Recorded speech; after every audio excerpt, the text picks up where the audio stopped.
The Kardashians are no strangers to interesting procedures, such as the vampire facial or lip injections. And the Kardashians have launched quite a few of their own beauty, including skincare brands. We all know them at this point.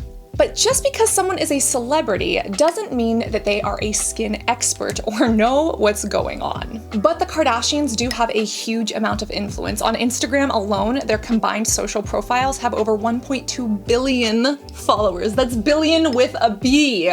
Just like Kylie Jenner tried to tell Forbes magazine that she was a self-made one. Yeah. And then the investigative journalism detected that that was a lie. The lie detector test determined that was a lie. Because the Kardashians have shared their beauty routines and their brands so openly, they've come under a lot of scrutiny, and it kind of comes with the territory. But some of the things that the Kardashians have said have been abhorrently wrong, which we have reacted to because it could literally cause infections in someone's face if they try to buy this $200 device from the Poosh website and do this at home. But at the same time, I also believe that we need to give credit where credit is due.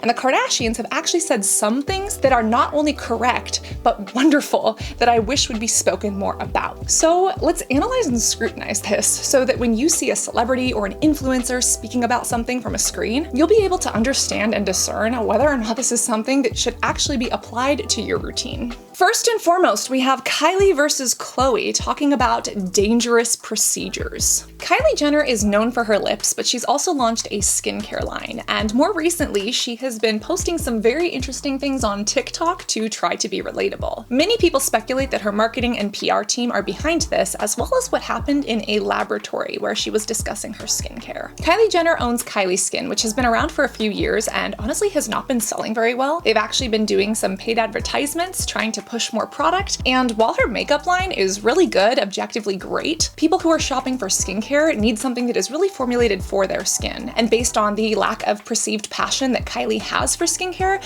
I'm not surprised it's not doing very well. Either way, with a brand that's not performing, what do?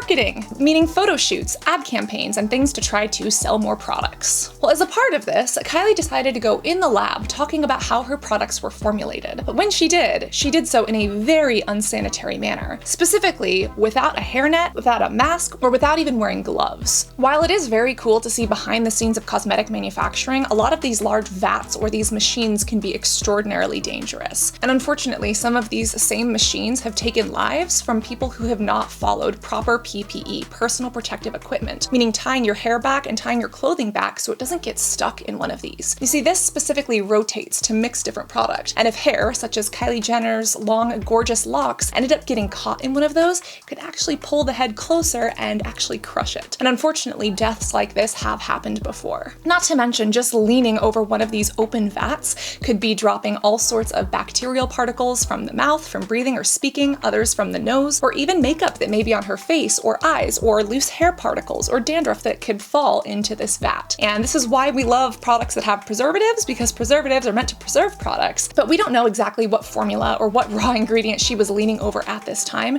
and either way, just the amount of contamination that could happen is terrible. She's also been seen with her cosmetic line, specifically swatching things with her bare hands and her fingers. There's just a lot going on here. And when Kylie came under a ton of backlash for this, she specifically said, "It was only for a photo," showing us that there's really not a lot of substance here. It's just a photo to promote products, to sell more, that unfortunately perpetuates really bad laboratory and manufacturing processes that unfortunately, if somebody else replicated, could actually literally get them killed. Now, another person in the Kardashian family actually promoted something that could save lives as opposed to end them. Quite recently, Khloe Kardashian posted some Instagram stories about a strange growth on her cheek and on her face that she kind of thought was a pimple. It had been there for like 7 months and it just wasn't going away. So she ended up going to see her dermatologist, who happened to be Stanford trained, and took a look at it. Khloe has a history of melanoma skin cancer and has been open about this in the past. She specifically had a melanoma lesion that was removed at age 19. And the fact that she is open about sun protection, she speaks about using her Elta MD sunscreen, she has spoken about her scares with skin cancer, this awareness is absolutely huge and can literally save lives if other people start looking at their skin and think, I wonder what that growth is, and instead of just letting it fester cancer here, I'm gonna get it checked out. When Khloe's dermatologist took a look at it, they said that it was precancerous. So it wasn't cancerous yet,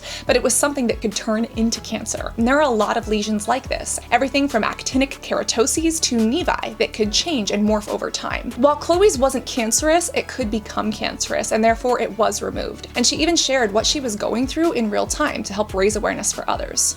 This is huge because there are so many people that don't realize that a small little mole or even just a red spot could end up being cancerous or potentially cancerous. And catching these things early literally helps to save lives. Khloe has tons of followers, and the fact that they are seeing her go through this publicly might inspire them to look at their skin differently or go get something checked out by a dermatologist. Specifically, you always want to look for the A, B, C, Ds of skin cancer and the E, G, Fs. A is the mole asymmetrical. If you cut it down the middle and flip it over, is it even on both sides? B, is the border even or is it jagged? C, is the color even throughout or is it different colors in different areas?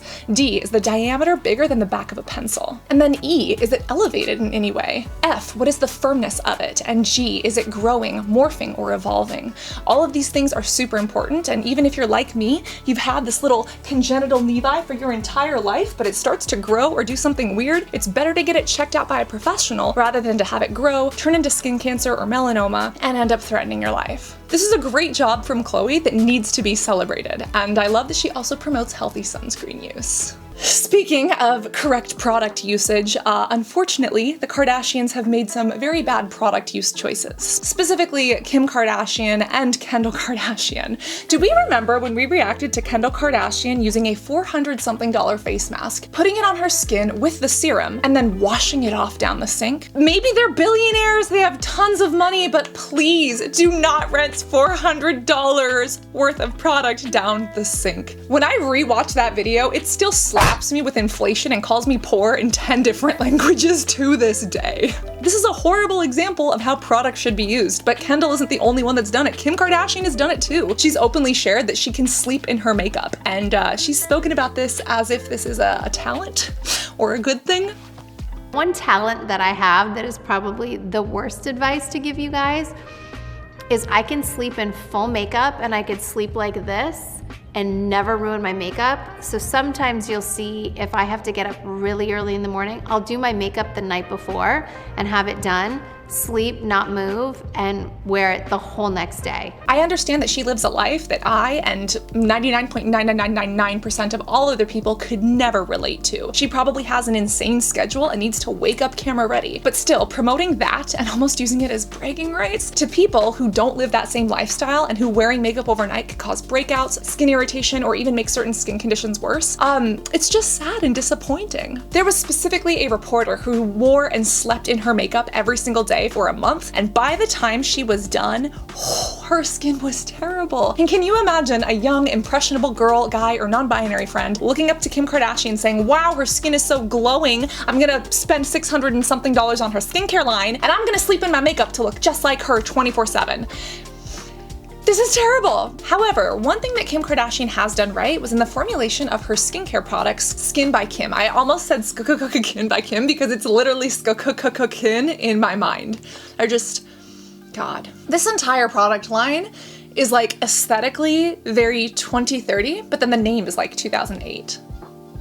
Kim Kardashian has been open about struggling with psoriasis and how it has impacted her. And when she was coming out with her skincare line, I was very suspicious because a lot of the Kardashian brands are chock full of fragrance, which is not good for psoriasis, for eczema, or any skin that has barrier issues. When Kim Kardashian launched Skin by Kim, some of the products are absolutely terrible. Some are not bad, but some of them don't have fragrance, which is actually a very good thing. They may be overpriced in my personal opinion, but some of the products that she launched are actually not bad and not terrible for people who have psoriasis. It doesn't mean they're going to cure psoriasis, obviously it doesn't mean they're going to be a miracle, but the fact that she actually worked with chemists, with estheticians, and with people to help make this line so that it works for her skin as well as potentially for others without causing additional irritation. It's a total 180 from what Kylie's skin is doing, and something that I really appreciate and like to see. This is something that Kim Kardashian has not only done right, but has done really, really well. Now, when it comes to Kourtney Kardashian and the Poosh line, Kourtney, unfortunately, has done something terrible with her skincare.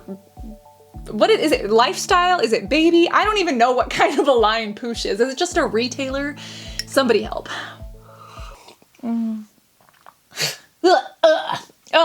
This matcha is almost as bitter as what Kourtney Kardashian said on Twitter. Kourtney Kardashian had some misinformation on Twitter when speaking about a product that she was launching in collaboration with another brand for her Poosh line. She specifically said, "Your skin deserves minerals, not chemicals."